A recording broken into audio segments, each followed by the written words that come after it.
Say tricks.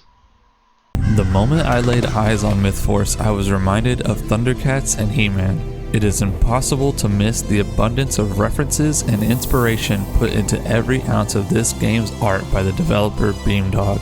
The name and logo are literally a mashup of the two cartoons. The artwork alone was enough for me to want this game, and the fact it was a roguelike was just a nice bonus. I can safely say I highly recommend this game to anyone who enjoyed these cartoons as a kid. I also highly recommend Mythforce for casual fans of roguelikes. For the hardcore players, the developers are still working on this game and are currently working on an update addressing concerns about balance and grind. They have even stated that they intend to add more playable content after that. I think the game is worth its $30 price tag because of the obvious love that was put into this game to nail the feeling of being in your favorite childhood cartoons. I feel like that couldn't have been an easy task, but they definitely pulled it off. I believe that is going to be the primary draw for most people who choose to play this game. At least assuming you are somewhere around my age, which is planted firmly somewhere between analog and digital. The game is currently in version 1040 and the developers are still very much working to improve the game and address player concerns. In fact, as stated a moment ago, the next update is all about balancing the game and improving player experience, which is the largest complaint I have seen in reviews. That said, I bought this game during the Steam Winter Sale at 50% off. If you happen across it during a sale, it is an absolute steal in my opinion. I am a longtime Destiny 2 addict, and I can have a difficult time pulling myself away to play other games. So, over time, I have become drawn to roguelikes because of their relatively short play sessions and rewarding progression systems. If you have played games like Gunfire Reborn, then Mythforce gameplay loop will feel very familiar to you. We have 4 heroes we can choose from. They each have 4 abilities: a utility, combat, ultimate, and a movement ability. Rico, the rogue, Thought you'd never ask. can throw pocket sand to blind his enemies, leap forward with a deadly thrust to deal bonus damage, or perform a backslash that teleports him behind a single enemy and will one-shot most targets. Rico's movement ability is fancy footwork, which grants him the ability to double jump. Hawkins, the hunter, Let the hunt begin. can evade danger with his spectral detour, where he takes a ghostly form that allows him to move to a safer position. Then he can fire a phantom shot that pierces targets in a straight line and inflicts the corrupted debuff to all targets it hits. His ultimate, Rift Arrow, sucks all enemies within range to its central vortex. This ability is amazing when paired with Maggie. I know because I am Maggie. Once all of the enemies are grouped, Maggie can use her AoE spells to unalive the f*** out of them. Hawkins' movement ability is the Spirit Dash, which propels him forward while mid-air. Victoria, the Knight, Fit for battle. charges into battle with her Vanguard ability that knocks down any enemy she hits. She can then use her Sling Shield like Captain America, Mrs. Captain America, to bounce her shield between enemies. Her ultimate, Lion's Roar, taunts enemies and summons her enchanted mace and shield. Her movement ability is Thunderstrike, which enables her to slam the ground on a location of her choice. It's a lot like an Arc Titan running Ballistic Slam for my Destiny 2 homies. And last but most definitely not least, Maggie the Mage. Let's do this. She can snap her fingers to teleport to a destination of her choosing. She can also summon a familiar, her Owl, that can fire magical bolts at foes. Her ultimate is a barrier that buffs allies and debuffs enemies while blocking ranged attacks from outside. Her movement ability is Arcane Levitation, which is very similar to the Warlock jumps in Destiny. The game currently has 3 chapters with 3 episodes contained within each. The episodes are made to feel like you are tearing through evil minions to reach the big baddie and stop them from doing the evil thing. Just like in the cartoons, but this time you are the hero. You start off an episode with few to no bonuses and make your way through room after room, clearing waves of enemies while looting golden trinkets. At the end of most rooms, you will find a shrine that grants you perks that will alter some aspect of your character's stats and abilities. Every now and then you will come across a skeleton vendor, known simply as the Merchant. where you may spend your gold to buy more perks, skill augments, and trinkets, all of which will further improve your character for the current episode.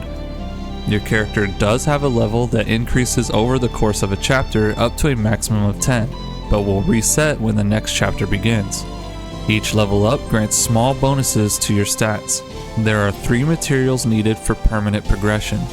Glyphs are used to upgrade your vendors that are available in between running episodes. Each vendor can be upgraded at least 4 times via glyphs. The highest tier is the mythic tier. Then you will use your gold to purchase or upgrade the offerings available at each vendor.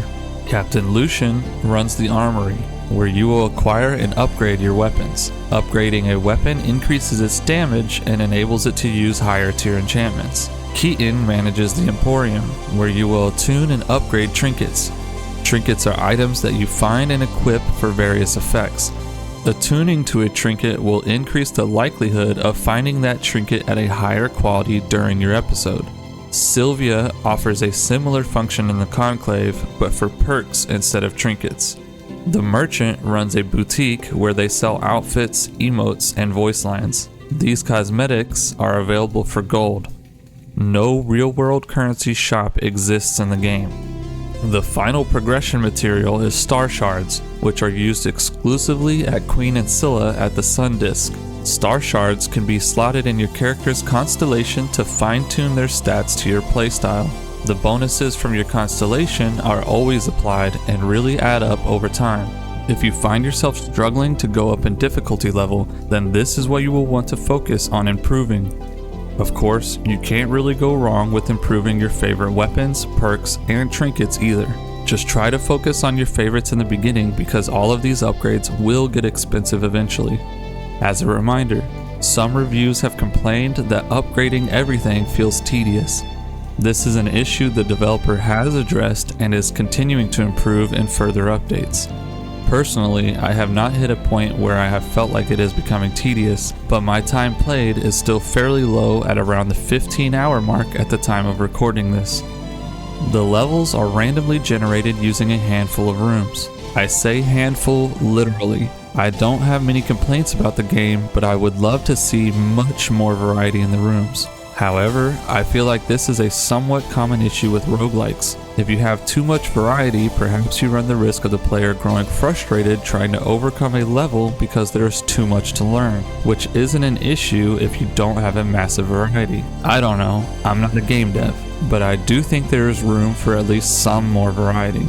To narrow down my feedback a bit, I think I would like to see this more in the form of additional chapters. 3 is a good start, but I absolutely love the art of this game. So much so that I just want more of it. I want to see more landscapes in this art style. The developers have done a phenomenal job in nailing that 1980s Saturday morning cartoon feeling.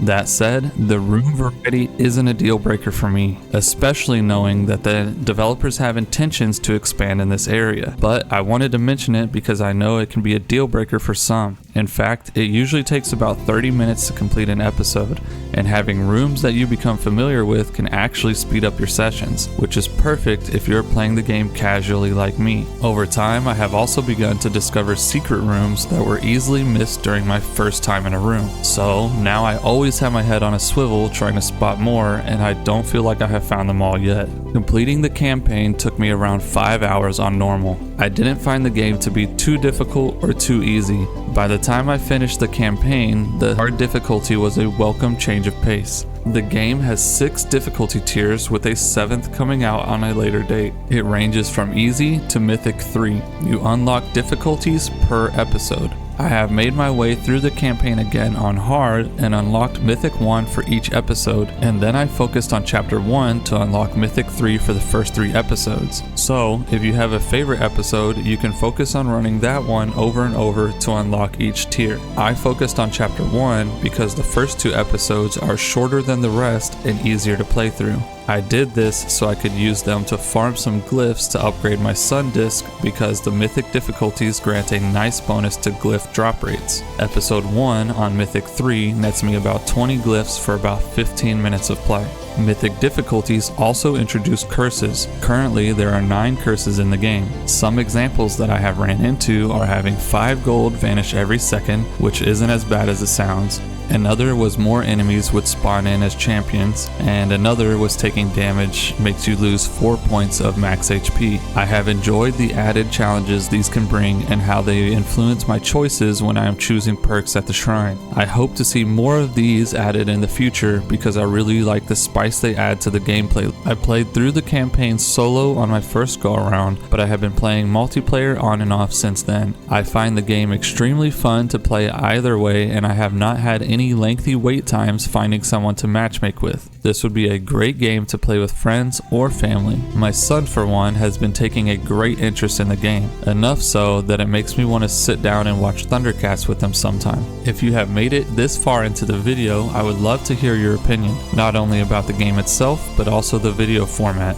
I want to shine a spotlight on games like Mythforce that I feel like deserve more attention than what I perceive them to be receiving. If this game caught your interest, and if my video helped you in your decision process, or I introduced you to a new and cool game to consider, please discuss it with me in the comments. If there is interest, I would love to make more videos like this one. Thanks for watching, and have a good one, y'all.